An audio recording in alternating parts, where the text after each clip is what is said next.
Creating leapfrogs. What are leapfrogs? A lot of life is incremental in nature. So we go to class 1, class 2, class 3, class 4, class 5, and so on and so forth. But there is also a part of life that is leapfrogging in nature. A lot of performance we take for granted has to be incremental, but there are leapfrogs that take place. And how do you actually create them on demand? What does it take to create leapfrogs on demand? Before that, a quick question. What would people say if you told them that you wanted to swim at efficiencies close to Olympic standards, transform a relationship that is average chugging along, be a kick-butt martial artist, develop a championship memory, become a therapist impacting people's lives, get a lean, sculpted, powerful body, 10x impact at work, and all in the next 6 months? What would people say? The more polite folks will say, it's impossible. But the real friends will say, you're crazy. What are you smoking? What have you been drinking? Give me some of that. So most people would say it's impossible, and most people would be wrong. Take swimming. The way we learn swimming, the front crawl, is the most inefficient form of swimming. It's been there for the last 150 years. The Red Cross invented 150 years ago for the sole purpose of keeping people alive, because ships were going on the sea at that point in time, and the ship sank. You had to be swimming long enough for a lifeboat to reach you. It's very, very inefficient. Only 5% of energy translates into forward motion. But 150 years it's been there, so we're fine, we're okay with it. And it has been the key stroke, really. Then, do you know triathlons? You've heard of triathlons? So triathlons happened. And triathlons was running, swimming, and cycling. And people found that the people who were winning triathlons were the guys who were winning the swimming segment. It didn't matter if you lost the running, didn't matter if you lost the cycling. As long as you won the swimming, you won the triathlon. And that was very unfair. People were very, very upset with that. So a coach called Terry Laughlin, he said, can I make a shift? Because 150-year-old paradigm needs to shift. He looked at sea mammals. How do sea mammals swim? So typically, they don't swim on the surface of the water. They go below the surface. And humans, we go right on the surface where the tension is highest. Surface tension is highest over there. So they go below. He looked at sailboats. What differentiates a sailboat? The longer it is, the faster it goes. So created a completely different type of swimming called total immersion swimming. The legs don't move at all, only the hands move. Extremely efficient. I've been a swimmer all my life, and a 50-meter pool would take me about 28 to 32 strokes. With this, it takes me about 18 to 20 strokes. It's a completely different way of swimming, and just take a look at it. It's amazing how efficient it is.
That's swimming.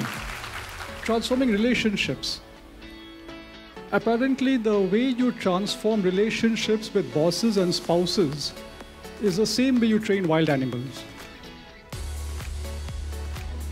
And this lady, her name is Amy Sutherland. So she decided, how do you train wild animals? How do you train a killer whale? Because a killer whale, you cannot get into the water and nag it.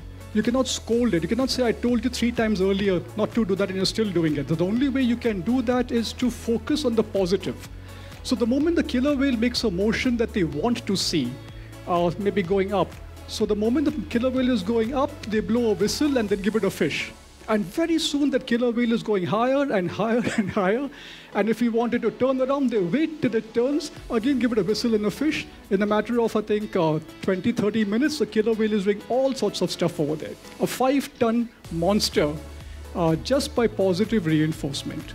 Ignore the negative, focus only on the positive. You cannot control the negative. And however I use this, my daughter was young and I think her handwriting wasn't that great. So instead of saying your handwriting is bad, I use this principle and I just took one alphabet, that A looks very nice. And just by saying that A looks very nice, her A's got better and better, all the C's got better, the D's got better, and then the next one was the F's look very nice. So the lower strokes also got better. So simply focus on the positive and not the negative. That's always in your control in any case. Full-fledged gym, those are kettlebells. Those are 12 kg, 16 kgs. And all you need to do is swing these, maybe about 10 times a minute. That's about 100 swings. And the total effect of this is amazing. Cardiovascular fitness, structural fitness. Imagine a 16 kg kettlebell, you swing it 100 times in 10 minutes. That's 1.6 tons that you've lifted. You have to get better. And extremely, extremely rapid. That's this lady called Tracy, and she followed this regimen of just using the kettlebells. At the matter of 4 or 5 months, she's documented her journey right through the videos, and that's what it's been like. Amazing journey, amazingly fast, amazingly rapid. We take it for granted that things have to take a lot of time, a lot of effort, but not really. Championship memory. Joshua Ford was a guy who failed in college, who actually struggled through college because his memory was bad, and he couldn't really get through. He struggled through school because his memory was bad. Then he became a journalist. And he was fascinated with memory because his memory was bad. So he covered the World Memory Championships. There's an annual event called the World Memory Championships, and he covered it as a journalist. And there he was shocked at the kind of memory feats people are able to use. So they tell you a string of random numbers, 150 numbers long. You have to listen to it once and repeat in sequence and repeat in reverse sequence. Random words, 150 long. Listen to it in sequence, repeat in reverse sequence. Even binary numbers, 1, 1, 0, 0, whatever it is. Amazing feats of memory. So he wrote an article about that, was a hit. And then somebody told him, Josh, why don't you join the memory championships? He said, me? I failed in college. I struggled through school because my memory was bad. He said, no, we'll teach you, it's a process. So they taught him. There's a memory palace technique where you can actually put parts of what you want to remember in certain locations and then just acquire it as you go along. There's linking techniques, there are association techniques. And if you think about it, in India, the Vedas were always Shruti. They've always spoken. And you couldn't have spoken Vedas without memory techniques as well. So over the years, we've lost them when writing came in. So they taught this guy. And 9 months later, there was memory championship. And he became the next memory champion. 9 months, a world memory champion. A guy who failed college or struggled through college and struggled through school. So I've used this again with my daughter because what understanding is one thing, remembering is another. So what would take her a week to remember, she now remembers in 2 days. And that loss lasts for days, months, weeks now, or years now actually. There's a lot that we take for granted. Take a look at this. Do you notice a pattern in what this guy's done? Look at the numbers. The numbers will set you free. Is it a pattern? 90 to 9, 50 to 5, 62 to 1, 30 to 3, 15 to 1. Notice a pattern over there? What is it? How much? 10x. 10x or x by 10. Every single thing he's been doing has been 10x or x by 10. Impact at work, 10x. So what would people say if you told them that you wanted to do all of that? It doesn't matter what people would say, because it's possible. So what do these diverse examples tell you? Leapfrogs are possible in 3 key areas of life: work, relationships, and leisure. We've all bought into a limiting performance paradigm because this is the way it's always been. Historically, we see people around us doing the same thing all the time and live and work at a fraction of potential because we're not able to reimagine and redesign really. So we have myths around what is possible, what is not possible, the ideal process to follow, the kinds of routes available to us. These are all based more on history than on reality. So what limits us? It's not we who are limited, it's a performance model. That is an inevitable curve, the S curve, right? So things get better and better and then always trails off. You need more effort, more resources to maintain the same results. Take the example of propeller aircraft. Propeller aircraft, when they came, were a wow. It used to take you about 1 week or so, 10 days to sail from the UK to India. Propeller aircraft, 2 days. Amazing, fantastic. And they got better and better and better and better and better, that curve. But there is still a height beyond which they cannot fly, a distance beyond which they cannot go, and a speed beyond which they cannot go. They reach the limits of their performance.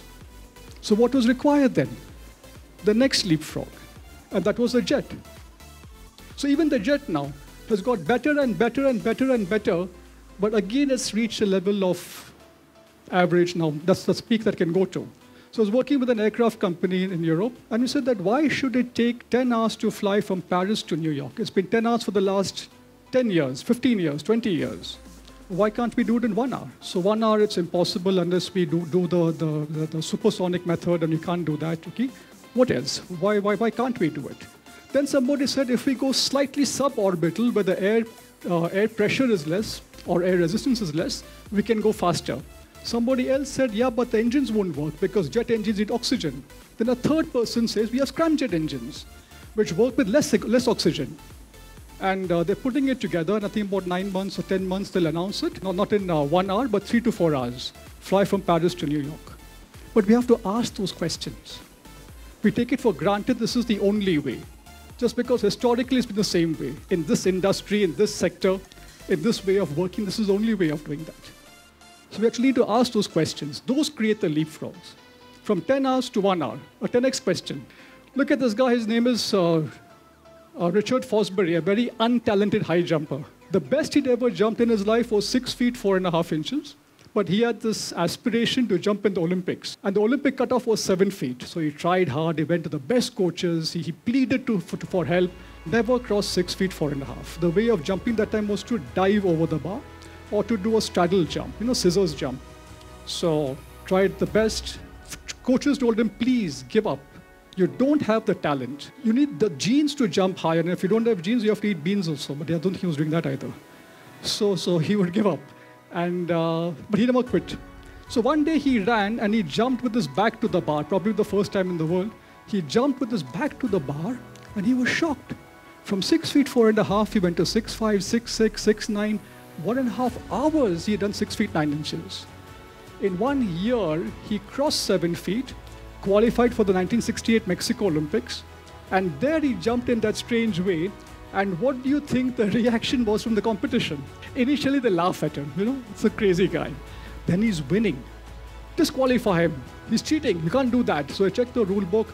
It didn't matter which direction went across, which part of you went across, which appendage went across first, as long as you went across. And there he jumped 7 feet, 4.25 inches. An Olympic record, a world record, and a whole new way of jumping named after him, the Fosbury flop. And this untalented high jumper beat the best talent in the world by changing the process. People are talented in an existing paradigm. If you shift the process, a lot of different things can take place. Process overcomes lack of talent, or beats the best talent in his case. So to change performance model, change assumptions, scale of impact that's possible, the resources that are required, the effort required, the time required, the routes available to us, the one right way, these are all assumptions based historically because of what has happened before. They don't necessarily have to be true as long as you believe in them. As you know, we've got working children in India. And in what age do you put a 13-year-old kid who's completely illiterate? You want to take the kid out of work, put him her into school, full-time school. Which class do you put a kid like this? Cannot read, cannot write. Grade 1, people normally say, class 1. Logical, because you have to learn everything. But this organization, MV Foundation, they said that we'll put children into age-appropriate classes. What does that mean? A 13-year-old will go to class 8. A 14-year-old will go to class 9. A 15-year-old will go to class 10. But how do you do that? So they hit up with something they call bridge camps. And in 9 months, they ramp up these kids. What does ramp up mean? reading with understanding, writing with understanding, maths, physics, chemistry, biology, subjects of class 8, class 9, class 10. After those 9 months, they put them into full-time school, usually the government schools. They've ramped up the schools as well. And these kids perform. Not the best in the class, not the worst, middle levels. Not a small operation. 10 lakh kids have gone through the system. 1 million kids have gone through the system. And they've all crossed 10th because 10th is a minimum qualification. So she gets them through 10th. There are 19 doctors from here, about 1,900 engineers as well. It's amazing what one organization can do. And this lady, she's a full-time professor of political science at Osmania University. That's a part-time job. Amazing stuff happening in India. We don't recognize it. The Right to Education Act in India has happened because of this organization. Let's move from here. So what's your performance model? What's your usual performance model? Is it this? Set goals? Yeah. Work hard, put in resources, seek out and attract the best talent, solve root causes of problems, the 5 whys, be practical, be realistic, make the necessary compromises. And if all this doesn't work, what do you do? Step 7. But that's not the performance model that Leapfroggers follow. This is a performance model that keeps businesses stuck and executives stuck. The Leapfroggers follow a different performance model. The 7 paradoxes, what I call, of performance. Paradox 1 is don't set goals, because most goal setting is incremental. It's based on past performance, it's based on competitor performance, it's based on industry growth rates, and none of which is an accurate indicator of true potential. Instead, create leapfrog challenges. Every foundation was a leapfrog challenge. Every kid into full-time school, not based on resources. Paradox 2, don't work hard. The paradox is that lazy people work hard. Why? Because they haven't taken the time and the effort to think differently. Hard work is a default response. Hard work is not a differentiator. Many of the most average performers are the hardest workers. So it cannot be hard work alone. It has to be thinking differently. So instead, work just 2 days a week on your current job or role. If you're curious, I'll take it at the end. How you would do that? Don't seek resources, crash resources. Resources are a trap. They trap us into an existing paradigm. I'd asked Shanta Sinha, the lady from MB Foundation, they're always broke. If you had resources, what would you have done? And do you know what her answer was? I would have set up schools. I would have set up a school and maybe trained taught me about 100 kids a year through 10th. Because she did not have the resources, she was forced to think differently. Then she taught bridge camps and using the existing government resources to ramp them up. Resources can be a trap. They trap us into an existing way of doing things. Paradox 4, talent is a limiter. Talent masks inefficiencies. If you need talent to differentiate, then nothing else about you is differentiated. Your strategies, your systems, your structures, your processes are all undifferentiated. Then you need smart people to make a difference. Never a good place to be, because smart people are always movable, they always travel. So the intent is not that you don't need qualifications, but if you have average industry average performers and industry top performers, can we create the strategies, the systems, the processes to make our average guys perform at industry top, and our guys will of course go higher. That's our leadership challenge. Not just following what everybody else in the sector is doing. Don't solve large problems, make them irrelevant. Many problems don't need to be solved, they can be made irrelevant. We get trapped into problem solving mode. We are lovely, we just love, especially men, we love problems. But many problems don't need to be solved. Like this lady, why are children out of school? Because of poverty. The 5 questions, right? So because of poverty. Why does poverty exist? Because there are no industries. Why are there no industries? Because there are no roads. Why are there no roads? Because nobody's invested. So let's wait till somebody invests in the roads. No, that's the 5 whys. You need the alternate whys. So why are children out of school? One reason because of poverty, but also because parents being illiterate don't know how to deal with the school system. The school wants certificates. They want the kids to perform. They want this, that. And when the teacher complains, the parent just take the kids out of school. And that's what the biggest leakage was. I don't know how to deal with it. Comes to the parent, your son, your daughter isn't studying. I don't know what to do. I'm illiterate. Take the kid out. Or the girl stays at home for 10 days because her mother is sick. When she goes back, she needs a medical certificate. Rural India, where are you going to get that? take the kid out. There are so many leakages. They didn't solve the problem of poverty, they made it irrelevant. Many large problems don't need to be solved. We get trapped into problem-solving itis. I was consulting with a car company to help improve the dealers' performance. And one challenge was about rural India. We don't get good salespeople. People are not willing to work hard. They don't want to go into the field to sell. They only want to sit in the dealerships. So that was a problem. So how do we solve the problem of getting better salespeople? But that's not the problem you want. Why do you want salespeople? You want salespeople to get access to customers. So your main challenge was, how do we get access to customers? And in rural India, who can give you access to customers? They are very networked over there. So maybe it could be the sarpanch, maybe it could be the post office guy, maybe it could be somebody else. And these people have access to the customers that you have. If they bring them to your dealership, then things help. So we shifted from that. So don't get into this whole part of problem solving that gets us trapped, really. Don't face reality. There are multiple realities. Choose an enabling reality. So one reality was parents or children out of school. Why? Because parents need that income. Absolute reality. But is that the only reality? The other reality was that parents also have dreams for their kids. My son will be an officer, my daughter will be an officer, work in a factory, work in an office. And they sacrificed a great deal for that reality. There are multiple realities, not just one reality. Choose an enabling reality. And no compromises, no trade-offs. Leapfrogs are about the and, not either or. Not this or that. So 7 principles. Move from incremental to leapfrog, crush resources, work less hard because resources are a trap, no compromises, no trade-offs, process beats talent, choose an enabling reality. There are multiple realities, don't get trapped in the negative one, don't solve problems, make them irrelevant, and create self-imposed constraints that are greater than environmental constraints. So how to move from incremental to leapfrog? So my favorite example is Dainik Bhaskar. It's been an old story, but still. In the newspaper business, there's only one way to launch a newspaper. Enter a new city of launch and get ad revenue and grow. Takes you at least 5 years to be a leader if you become a leader.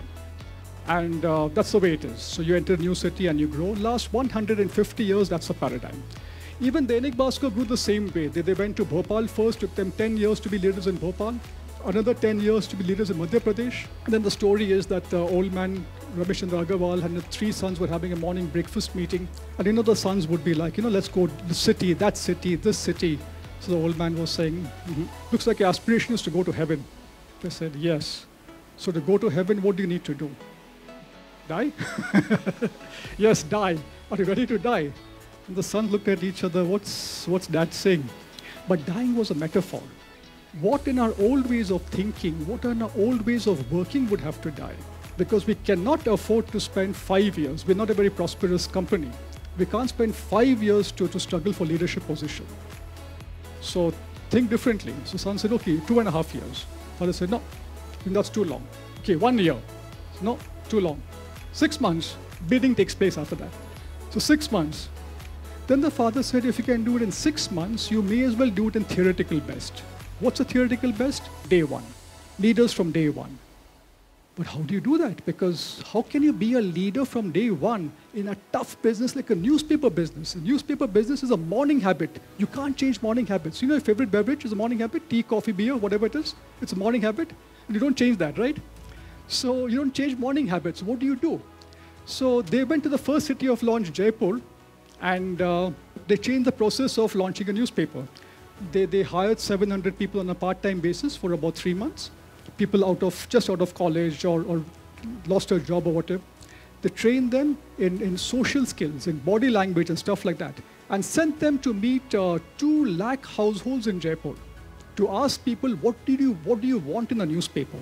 And people were shocked. No one's asked them that before. So they said things like, don't put pictures of blood and gore on the front page. Our kids see it, they get traumatized. I think they also said, don't put stock market news on the front page. We see it and we get traumatized. So stuff like that. So they collated all that, created the proofs, and most people everything that people say can be bucketed into 6 or 7 buckets. So they created proofs with those 6, 7 buckets, met the same households again and said, sir, you asked for this, we're giving you this. Ma'am, you asked for this, we're giving you this. Will you buy? People say, sure. And on the spot, they signed up. They paid for a paper that came about 9 months later. They paid a 1-year subscription. And when they launched as leaders from day one. From 5 years to 1 day. That only happens in India, nowhere else in the world. From 5 years to 1 day. Fluke, no. Chandigarh, same process, leaders from day one. Towns in Haryana, same process. That is in Ahmedabad in Gujarat, the single biggest newspaper launch in history, 452,000 copies on the day of launch. And these guys, in about 7 or 8 years, are now number 3 in the world. The first 2 are Japanese, the third are these guys. Only in India.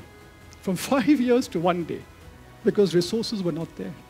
If they had resources, more of the same. So scale of challenge determines strategy. Strategy is this very strange animal where people talk about strategy and we should be doing this and do that, but strategy comes from the army, from the military. Military objective is very clear, destroy the enemy. What's the objective of your business? What's the objective of your strategy? So scale of challenge.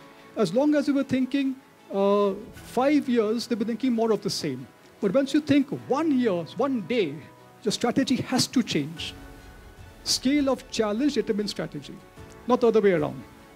So let your challenge determine your strategies. Manufacturing operation is huge, but there are components to it. In every component, he did a 10x, or x by 10 in his case. Look at the branding as well. Inventory from 30 days to 3 days. 3-day miracle, that's a branding. And people love to do that, right? I want to be part of a 3-day miracle. Ordinary workmen were a part of it. They just loved it. 1 day wonder, crash manufacturing time from 1 day, from 15 days to 1 day. 1 day wonder. People love that. And they created that component by component, and that completely transformed the organization. So Tanishq went from deep into the red to way back into the red, into the black, simply by doing these shifts. So componentize. Different forms of componentization. Can you 10x your top line, 10x your bottom line? Tough. Can you x by 10 the time taken to close a client? Get 10x more for the same amount of resources. X by 10 the time for a particular process. Do we take it for granted that a process has to take so much time? But if we x by 10 it, what would you do different? You need those steps anyway. Most of our processes are at least 10, 15 years old. Technologies have emerged. New ways of thinking have emerged. Expert and the cost for a particular process. Do we need for granted that this is the only way of doing it? Expert and the steps in a particular process. These are all based more on history than on reality. So there are components of 10x. It doesn't have to be the whole company gets risked, but components if you do. So my expectation is use a current fixed cost to 10x your profits or revenue. You don't need to do anything else actually. Look at those efficiencies. X by 10 in 3-4 dimensions. You'll be surprised what happens to your bottom line. It's been a fascinating experience to see what takes place. We take it for granted that if you spend so much, you can only get so much. No, not really. Question it. So componentize. Example, advertisement. Maybe an advertisement gives you 30 sales. To get 300 sales, what do? 10x more advertisements, right? But if you change the headline, if you change the image, if you change the first sentence, you'll be surprised that same advertisement can give you 10x your impact. And you know what happens when you go into a garment store? You go in one of those large format retails, you go in, what happens immediately behind you? Someone follows. Say, can I help you, sir? I said, no. And then you walk further, this gap is still following, and you feel very, very awkward. Have you experienced that? 20, 30 years, everybody's doing it. Why? The start is wrong. Can I help you, sir? No. Don't get into a no. Don't let that start be a no. So we changed it with one organization. We said, instead of asking that, just ask, so great to see you, sir, or ma'am, whatever. Which advertisement brought you in today? So, no, I didn't see any ad. I just saw the store and I saw it and I came in. Oh, great. So just feel free to look around and I'll be there at this distance. If you need me, just give me a call. I'll be there with you. That single sentence transformed the entire dynamic between customer and seller or the salesperson. So not training the sales guy, just a single sentence, a start. That sets the tone for the entire relationship. So we take it for granted there's a lot we need to do, not really. Sales guy can close 1 in 25 sales, can close 1 in 15, can close 1 in 5. Don't take it for granted. This is the current reality. Doesn't have to be the only reality. Right? So how many ways are there to grow a business? Since we're all business people over here, how many ways are there to grow a business? Only 3 ways to grow a business. Number 1 is increase number of customers. Second is increase average sale per customer. And number 3, repeat per customer. So if you have these 3 things, you get your business. So 100 customers, average sale is 1,000 rupees. Customer buys once a year, you've got 1 lakh. To increase it by 30%, what do you need to do?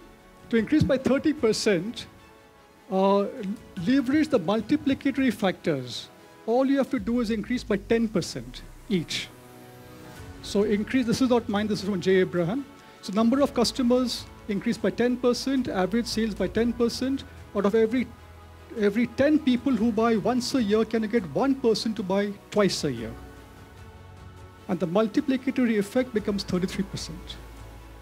Is it impossible to increase by number of customers by 10%? Impossible? No. Impossible to increase average sales by 10%? No. Impossible to get 1 out of 10 customers to buy twice in that period of time? No. So you have 33% strategy. You can write me a check for that, by the way. So there are exponential factors in business, not the additive ones. Leverage the exponential, the multiplicatory effects. Canon. That's my favorite story. By the way, if I say photocopier machine, which name comes to mind? Xerox. The biggest at the moment is Canon. So they've overtaken Xerox a long time back, and these guys hate it. You know, people come to a Canon store and say, give me a Xerox machine. They really hate that. So how did Canon take over? Now, when it entered the photocopier business, they set Leapfrog challenges for themselves. They said they'll make a photocopier machine at half the price of Xerox. Xerox is service-free for 2,000 hours, they said. We'll make it 50,000 hours. And the cost per copy would have to drastically reduce as well. So they did all that. Now, the challenge was to reduce cost of copy. The copier drum, which is the heart of a copy, that cost $15. The challenge was to reduce it to 50 cents. That's a 30x reduction, or x by 30 reduction. And what do you think the team said? Impossible. Not possible. No way. And Japanese don't tell the bosses that. It's utterly impossible. So no, think big, try, no boss. After a while, people just give up, right? Can't be done. No way, not possible. So Tanaka was head of the group. He realized that nothing's going to happen now. So he had to think differently. So he walked into a team meeting one day holding a can of Coke, a tin of Coca-Cola. And Coke can is made of aluminum. The copier drum is also made of aluminum. So he asked these folks, how much do you think it costs to make a Coke can? And they said, boss, they're smart. Boss, don't even go over there. We know what you're going to say. The Coke can and the aluminum, completely different quality. Coke can has got very loose tolerances. The copier drum, very tight tolerances. No comparison. They still understand. So how much do you think it would cost? So they checked with the manufacturers and said 5 cents. Great. So a Coke can, which is already very good quality, is being manufactured at 5 cents.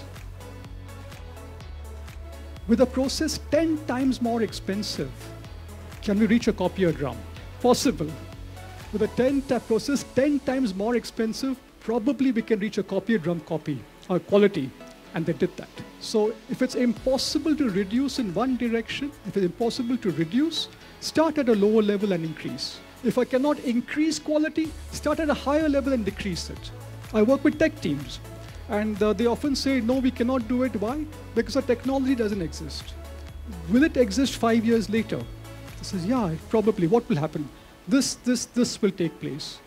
And all that that they speak about already exists. Innovation is often an emotional shift. It's not about ideas first. It's emotions first. When people are blocked with the emotions, ideas don't come. So first, free up those emotions. And then the ideas take place. So once they did that, huge things take place. So really manage the emotions. If you want people to ideate, it's not the ideation that's a problem. It's the emotions they feel blocked. And if you can release that, like this guy did, different direction. Cannot reduce, increase from a lower level. Cannot increase, differently over there. Different ways of reducing emotions. So to sum up, folks, create business leapfrogs. Use your current fixed costs, which is your time, effort, money, to 10x your business or impact. And thank you. Thanks.